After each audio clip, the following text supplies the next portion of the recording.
حدیث میں آتا ہے کہ مومن اور منافق میں فرق کیا ہے۔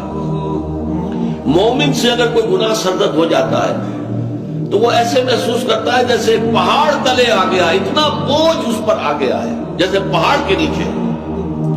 اور منافق سے اگر گناہ سرزد ہو جاتا ہے تو تھوڑا سا احساس تو اسے بھی ہوتا ہے، پر اتنا ہی ہوتا ہے جیسے ناک پر مکھی بیٹھی تھی اور اس نے ذرا ہاتھ کے اشارے سے اسے اڑا دیا، بس۔